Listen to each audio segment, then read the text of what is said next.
નમસ્કાર. દિવસભરના તાજા સમાચારોમાં તમારું સ્વાગત છે. તમારી સાથે હું છું પિનલગીરી ગોસ્વામી. સમાચારો વિસ્તારથી જાણીએ એ પહેલા મહત્વના સમાચારો ઉપર એક નજર. શું હાલચાલ છે મિત્રો? આજની વિડીયોમાં વાત કરીશું દેશ અને દુનિયાના 25 મહત્વના સમાચાર. સૌપ્રથમ વાત કરીશું ગુજરાતના મહત્વના સમાચારની. સાણંદમાં સેમિકન્ડક્ટર પ્લાન્ટ. પીએમ નરેન્દ્રભાઈ મોદીએ સાણંદમાં 7,600 કરોડના ખર્ચે બનેલા સીજી સેમી પ્લાન્ટનું ઉદ્ઘાટન કર્યું, જેનાથી ગુજરાત સેમિકન્ડક્ટરનું મોટું હબ બનશે. મિત્રો, ગુજરાતમાં ભારે વરસાદનું એલર્ટ આપવામાં આવ્યું છે. હવામાન વિભાગ દ્વારા રાજ્યના 105 થી વધુ તાલુકાઓમાં મેઘમહેર વચ્ચે દક્ષિણ ગુજરાતમાં ભારે વરસાદનું રેડ એલર્ટ આપવામાં આવ્યું છે. બીજી તરફ મિત્રો, જાફરાબાદ બંદર ઉપર સિગ્નલ ગોઠવી દેવામાં આવ્યું છે. દરિયાકાંઠે વાવાઝોડા અને ભારે પવનની સ્થિતિના પગલે જાફરાબાદ બંદર પર 3 નંબરનું ભય સૂચક સિગ્નલ લગાવી દેવામાં આવ્યું છે. અમદાવાદમાં મિત્રો આતંકવાદીઓ ઝડપાયા. ગુજરાત એટીએસ દ્વારા મોટા ઓપરેશન અંતર્ગત પ્રતિબંધિત સંગઠન જૈશ એ મોહમ્મદ સાથે સંકળાયેલા 8 શંકાસ્પદ આતંકવાદીઓની ધરપકડ કરવામાં આવી છે. મોરબી અગ્નિકાંડની વાત કરીએ તો મોરબીના રફાળેશ્વર જીઆઈડીસીના એક ગોડાઉનમાં ભીષણ આગ લાગતા હજારો મણ મગફળીનો જથ્થો બળીને ખાખ થઈ ગયો. ખંભાતમાં પણ મિત્રો પૂર જેવી પરિસ્થિતિ સર્જાઈ છે. ભારે વરસાદના કારણે આણંદના ખંભાતમાં સરદાર ટાવરથી મોચીવાડ રોડ પર નદીઓ વહેતી થઈ હોય તેવા દ્રશ્યો ગતિમાન થયા છે.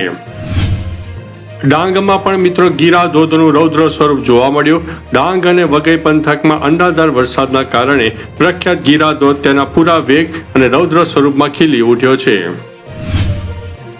દાહોદ હિટ એન્ડ રનની વાત કરીએ તો દાહોદના લીમખેડા પાસે મોડી રાત્રે એક અજાણ્યા વાહને બાઇકને ટક્કર મારતા 3 યુવકોના ઘટના સ્થળે કમકમાટી ભર્યા મૃત્યુ થયા છે.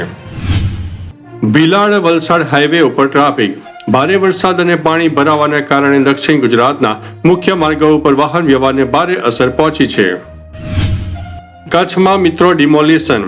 કચ્છ પોલીસ અને વહીવટી તંત્ર દ્વારા કુખ્યાત મુસ્તાક સોઢાના 1.16 કરોડના ગેરકાયદેસર સામ્રાજ્ય પર બુલડોઝર ફેરવીને જમીનદોસ્ત કરવામાં આવ્યું છે. હવે વાત કરીશું મિત્રો રાષ્ટ્રીય સમાચારની. પીએમ મોદીને ધમકી. ઓસ્ટ્રેલિયા પ્રવાસ પહેલા વડાપ્રધાન મોદીને જાનથી મારી નાખવાની ધમકી મળતા કેન્દ્રીય તપાસ એજન્સીઓ અત્યારે એલર્ટ મોડ ઉપર આવી ગઈ છે. સરકારી કર્મચારીઓના ડીએમાં વધારો. કેન્દ્ર સરકાર ટૂંક સમયમાં જ સરકારી કર્મચારીઓના મોંઘવારી ભથ્થામાં એટલે કે ડીએમાં 3% સુધીનો વધારો કરી શકે છે. મુંબઈમાં માર્ગો ધસ્યા. મુંબઈમાં સતત પડી રહેલા ભારે વરસાદના કારણે ભાંડુપના LBLS માર્ગ નજીક રોડ મોટો ખાડો પડીને ધસી પડ્યો હતો. રામ મંદિરમાં મિત્રો કડક સુરક્ષા. અયોધ્યા રામ મંદિરમાં ચઢાવા અને દાન ચોરીના અહેવાલો બાદ ટ્રસ્ટ દ્વારા સુરક્ષા વ્યવસ્થા વધુ સઘન કરી દેવામાં આવી છે. ધારાસભ્યને મિત્રો 4 વર્ષની જેલની સજા. હર્ષ ફાયરિંગ કેસમાં ભાજપના એક ધારાસભ્યને કોર્ટે 4 વર્ષની જેલની સજા અને 25 લાખ રૂપિયાનો દંડ ફટકાર્યો છે. આંતરરાષ્ટ્રીય સમાચારની વાત કરીએ તો અમેરિકા મોટેલમાં આગ, ગુજરાતીઓના મોત. અમેરિકાના હોવાયોમાં એક મોટેલમાં લાગેલી ભીષણ આગમાં નડિયાદના પતિ, પત્ની અને દીકરી સહિત 3 ગુજરાતીઓના કરુણ મોત થયા છે. અમેરિકામાં માસ ડિપોર્ટેશન. યુએસ ઇમિગ્રેશન વિભાગ દ્વારા ફરીથી આક્રમક બન્યું છે. છેલ્લા 5 દિવસમાં 10,000 થી વધુ ગેરકાયદેસર ઇમિગ્રન્ટ્સની ધરપકડ કરવામાં આવી છે. ટ્રમ્પ સરકાર સુપ્રીમ કોર્ટમાં જોવા મળી.